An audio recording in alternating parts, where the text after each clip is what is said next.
네, 안녕하세요. 저는 내숭 이야기라는 주제로 그림을 그리고 있는 한국화가 김현정입니다.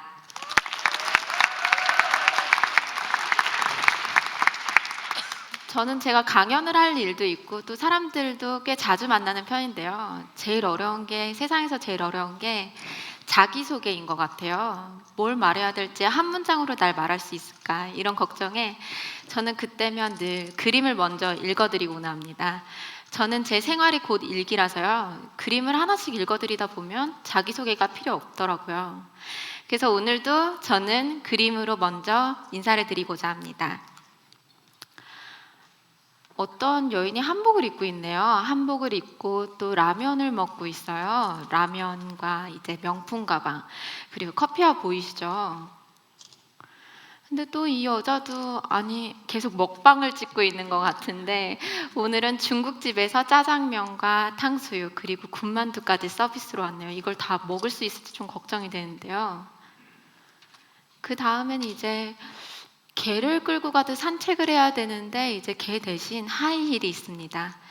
지금 세 개의 작품을 보셨는데요. 이 세 여인 모두 접니다. 고백적인 자아상을 그리고 있고요. 또 제 일기 같은 작업들이에요. 그래서 다시 한 번 더 자세히 읽어드리면요. 이 제목은 아차입니다. 영어로는 제가 웁스라고 표현을 했는데요. 근데 한자로 또 나의 모자를 찾자를 썼습니다. 스스로의 부족함을 고백하는 작업인데요. 저는 사실 오늘 점심도 라면을 먹었어요. 제가 인스턴트 굉장히 좋아합니다. 라면, 햄버거, 피자 정말 빠르기도 하면서 또 가격도 착하고 그리고 맛있고 그러니까 자꾸 찾게 되더라고요. 근데 혹시 여러분 그런 경험 있으실 것 같은데 3,000원짜리 김밥 먹다가 갑자기 후식은 4,000~5,000원짜리 커피 먹은 적 있으시죠? 저는 굉장히 자주 그럽니다. 그래서 이건 꼭 비단 여성들의 일만은 아닐 텐데요. 그래서 저는 이 부족함을 고백하는 작업이기도 하면서 자세히 보시면 이제 가방 위에 커피가 흐르고 있습니다. 이런 쏟아지는 순간 역시도 아차라고 생각을 했습니다. 이 다음 작업은 완벽한 밥상이에요. 근데 택배 상자를 밥상 삼아 먹고 있습니다. 저는 실제로 인터넷 쇼핑을 참 좋아하는데요. 사지는 않아도 구경만 해도 뭔가 해소되는 기분이고 또 장바구니에만 넣어도 뭔가 샀어 이런 기분도 어느 정도 들더라고요. 여기 꽤 공감해 주시는 분들 많으신데 그리고 또 사면 기분은 더 당연히 좋죠. 그러다 보면 갑자기 택배가 왔어. 뭐였지? 맞아 그거 샀다 이렇게 생각이 든 적도 있는데 그러다 보니까 이제 작업실이랑 집에 택배 상자가 그렇게 많아요. 그래서 제가 짜장면 배달을 시키고선 급하게 이제 택배 상자를 밥상 삼아 먹고 있는데 그날만큼 완벽한 밥상이 저에게 없더라고요. 그래서 이걸 그림으로 표현했습니다. 그 다음 작업은 이제 키가 작은 여자인데요. 사실 그림 속에도 혼자 있고 지금 이 무대 위에도 저만 있어서 제가 키가 큰지 작은지 잘 안 보이시겠지만 저는 그렇게 키가 큰 편이 아닙니다. 그러다 보니까 하이힐이 불편하더라도 전 본능적으로 끌리게 되더라고요. 뭔가 또각거리는 소리도 좋고 그 상승감 때문에 늘 저는 본능에 이끌리듯 하이힐을 찾습니다. 이런 걸 제가 표현하기도 하는데요. 그래서 실제로 오늘도 저는 하이힐을 신고 왔습니다. 저는 직접 만든 하이힐을 신고 왔어요. 네.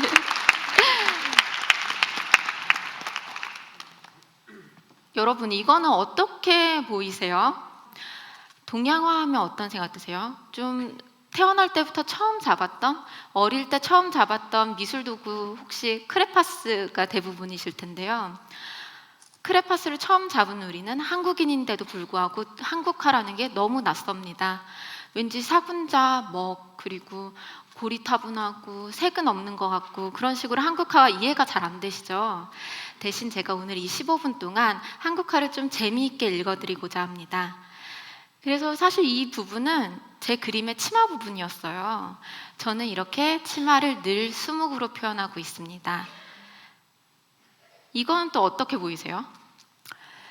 좀 제가 보기에는 지푸라기 같기도 하고 세포 같기도 하고 나뭇잎 같기도 한데요. 이것은 제 작품의 저고리 부분입니다. 저는 이렇게 한지 콜라주 작업을 하고 있는데요. 저는 한복이 굉장히 고상하면서도 비밀스러운 옷이라고 생각을 해요. 왜냐하면 이렇게 넓은 치마폭 속에 이 안에 어떤 일이 일어나는지 안 보이시죠? 오늘도 제가 한복을 입고 왔지만 제가 똑바로 서 있는지 짝다리 지고 서 있는지 안 보이시는 것처럼 여기는 굉장히 비밀스럽고 우주처럼 넓다라고 저는 개인적으로 생각합니다. 그래서 한국화에서는 먹이 단순한 검정이 아닌 우주를 닮은 색이다라고 표현을 하는데요. 저는 이 넓은 치마폭이 우주와 같다라고 생각해서 늘 먹으로 표현하고 있는 거였고요. 그리고 이 저고리 부분은 늘 한지 콜라주 작업을 합니다.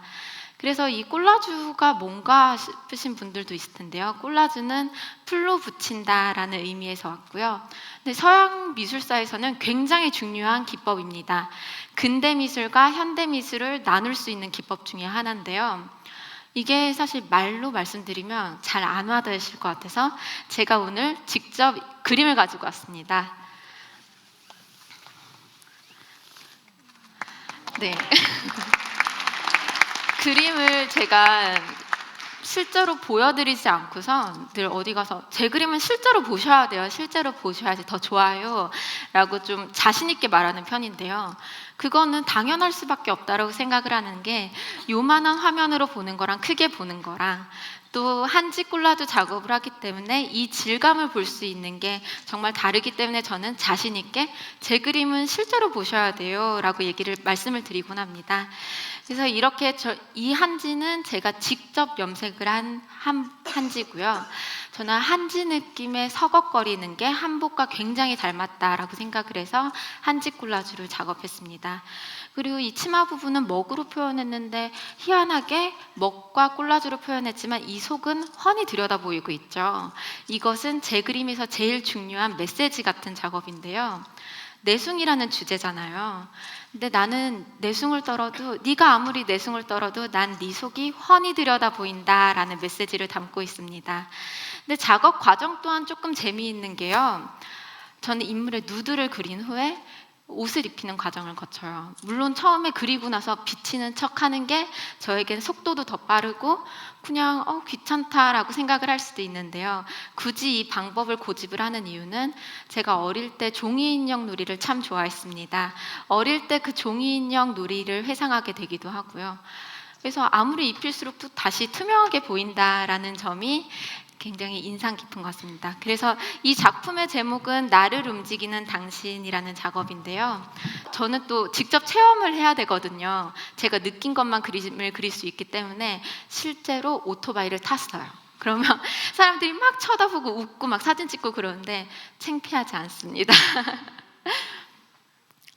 그래서 이렇게 작업 과정을 보여드리려고 가지고 왔고요.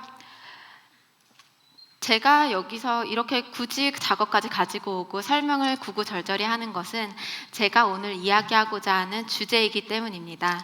저는 서로 다름을 연결하는 것인데요. 이 작품은 27 세월의 무게라는 작업이에요. 제가 올해 27살이 됐습니다. 한국의 평균 수명이 80세가 넘은 지금 보면 27의 나이는 정말 가볍다라고 생각이 듭니다. 그러다 보니 이제 그림 속에서 한 여인은 가벼운 추를 들고 있고요. 그리고 근데 배 위에 묵직한 잡지가 있죠. 이 잡지는 중압감을 표현했습니다. 20대의 나이는 정말 많이 스트레스를 받는 나이인 것 같아요. 결혼이나 취업 등 진짜 스트레스 받을 일이 많은데요. 제가 어떤 한 기사를 봤어요. 20대가 가장 스트레스성 질병이 많은 나이라고 합니다. 그래서 취업 걱정을 하고 결혼 걱정하는 친구들 옆에 있으면 제가 그 중압감에 못 이겨서 저도 같이 스트레스를 받더라고요. 근데 사실 이 잡지는 그냥 단순한 잡지는 아니고 제가 처음으로 인터뷰를 했었던 잡지입니다. 그래서 그냥 제 꿈이 뭐예요? 저는 이런 생각을 갖고 있어요. 말을 하는 것보다 잡지에 좀 실리다 보니까 이걸 꼭 지켜야 될 것 같고 어떤 중압감이 느껴지게 되더라고요. 그래서 그 중압감을 배 위에 묵직한 잡지로 표현을 했습니다. 근데 제가 이런 중압감을 이기고 나서 아니야, 난 작가를 해야겠어 이런 생각을 딱 마음먹었을 때 몇 가지 걱정되는 게 있었어요. 바로 작가는 배가 고프다 이런 말과 죽으면 작품 가격이 오른다는데 이 말이 되게 걱정이 되더라고요. 그래서 나보고 지금 죽으라는 것인가 아니면 몇 살 때 죽으라는 것인가. 그리고 좀 예술가는 삶이 뭔가 마약도 해야 될 것 같고 피폐해질수록 이건 예술 가치가 높아 이렇게 많이들 얘기하는데 과연 내 삶은 얼마나 피폐해져야 예술적 가치가 높을까라고 얘기해 줄까. 이런 걱정들이 많아서 물론 저는 고우처럼 귀를 자르지는 않았지만 저에게 굉장한 스트레스가 다가와서 저는 좀 우울증도 왔습니다. 근데 이렇게 저에게 우울증이 온 저에게 한 가지 힘을 준 것이 있었는데요. 바로 SNS였습니다. 저는 SNS를 통해서 제 작품을 읽어드리고 제 근황을 알려드리곤 하는데요. 그때마다 댓글이나 쪽지, 팬레터 등을 보내주시는 분들이 있으세요. 그런 분들의 한마디 한마디가 저에게 가끔은 따끔한 충고를 해주는 선생님 같기도 하고 정말 친한 친구 같기도 했습니다.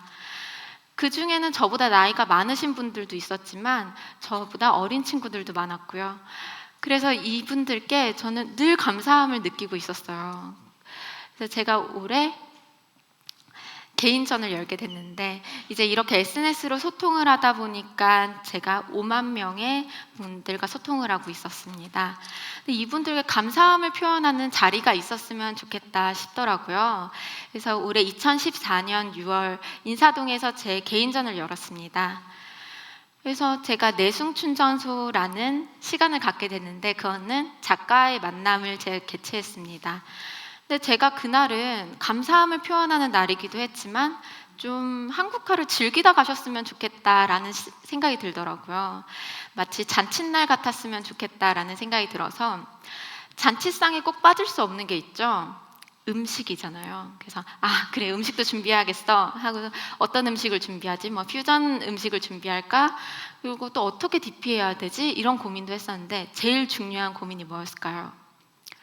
몇 분이 오실지 알아야 되는 거였습니다. 이거는 결혼식처럼 초대장을 날리는 것도 아니고 이제 SNS에 공지를 하는 셈인데 몇 분이 오실지 예상이 안 되는 거예요. 그래도 저는 조금 욕심을 내서 이게 바쁘신 분들도 있을 거고 또 서울이고 인사동이고 못 오시는 분들도 많으실 거다. 그래도 욕심을 내서 600분 정도 오시진 않을까라는 생각에 그렇게 음식을 준비했습니다. 그런데 그날 몇 명이 오신지 아세요? 바로 3,733분이 오셨습니다. 에휴, 박수 한번 주세요.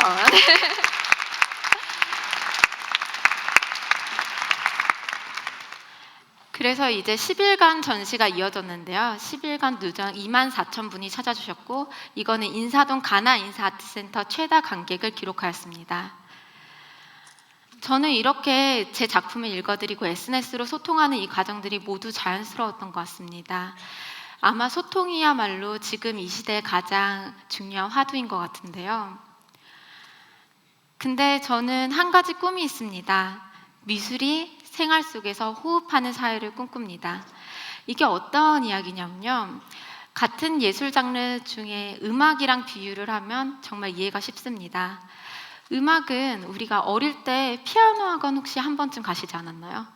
저는 어릴 때 피아노 학원 가면서 이제 선생님이 몇 번 연습했는지 사과 그려오라는 그게 정말 기억이 나는데 어릴 때는 피아노 학원에서 음악을 즐겼다면 나중엔 이제 커서는 노래방, 콘서트장, 또 생활 속에는 MP3로 우리가 듣고 있잖아요. 근데 미술은 우리 어릴 때 미술학원 이후로 전시장은 몇 번이나 가세요? 거의 안 가시게 되죠. 그리고 또 왠지 미술관 가서 이해가 안 되면 나 괜히 무식한 사람 같고 막 어떻게 뭐 아는 척을 좀 해야 되나 이런 걱정도 들기도 하고 그렇죠. 근데 저는 이게 굉장히 속상했어요. 물론 노래방에서도 점수가 매겨지는 것처럼 잘 부르고 못 부르고의 어떤 기준은 있지만 우리 그거 상관없이 소리 고래고래 지르고 오잖아요. 그런 것처럼 미술도 그런 장르에 상관하지 않고 나는 추상화가 좋아. 그러니 난 구체화가 좋은데 이렇게 얘기할 수도 있는 건데 좀 어렵게 느끼시는 게 너무 마음이 아팠습니다. 근데 어떻게 보면 사회를 바꾸고 싶다라는 꿈인 거잖아요. 저는 이거는 절대 혼자서 이뤄낼 수 없다라고 생각합니다. 그런데 바로 여러분들이 함께 해주시면 저는 이거는 이루어질 수 있다고 생각을 해요. 근데 그렇게 어려운 건 아니에요. 조금만 더 관심을 가져주시고 혹시 전시장에서 데이트 한번 해보시는 것도 좋고요. 자꾸 보다 보면 나는 저번 그림이 좋은데 이번 그림이 좋은데 이런 선호도가 생기게 될 것이고, 진짜 좋은 그림이 있으면 나 하나만 사볼까? 이런 마음도 들지 않을까 싶습니다. 그렇게 사실 구매를 해주시다 보면은 미대에는 그런 친구 되게 많거든요. 나 배고플 것 같아. 그래서 나 취업할래. 근데 사실 또 취업이 그렇게 막 잘 되진 않아요. 미술하는 친구들이니까.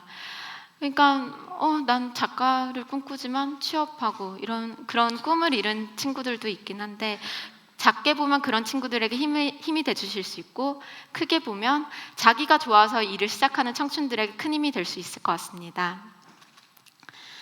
오늘 주제가 이제 혁신이잖아요. 그래서 이제 혁신이라는 이야기를 하면서 제가 이 시간을 마무리하고자 하는데요. 저는 혁신이라는 것이 어려운 것이라고 생각하지 않습니다. 우리는 지금 이렇게 소통하는 지금 이 순간도 혁신을 이뤄내고 있다고 생각을 하고요. 그리고 이 주변에서 익숙한 것들이 모이면, 만나면 그건 혁신이 될 것이라고 생각합니다. 마치 제 그림에서 그냥 동양과 서양 어떤 기법들이 만나거나 한복을 입고 오토바이를 타고 햄버거를 먹고 이런 엉뚱한 생각들이 제 그림을 이뤘듯이, 저는 이런 혁신의 방법 중에 하나를 엉뚱한 생각하기로 제안을 드립니다. 그래서 저는 계속 끝까지 혁신을 이어나가고 싶고요. 그건 제 SNS를 통해서 확인하실 수 있습니다. 15분이라는 시간 동안 제가 말씀드리고 싶은 이야기가 많았는데 벌써 끝나갔네요. 그래서 저와 함께 이제 SNS에서 함께 소통하실 분은 같이 SNS에서 만나보시면 좋을 것 같습니다. 감사합니다.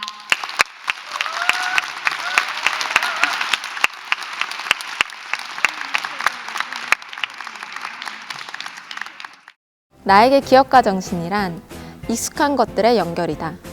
저는 혁신이 새로운 걸 창출하는 것이라고 생각하지 않습니다. 우리 주변에 있는 익숙한 것들이 만나서 이루어지는 것이 혁신이라 생각합니다.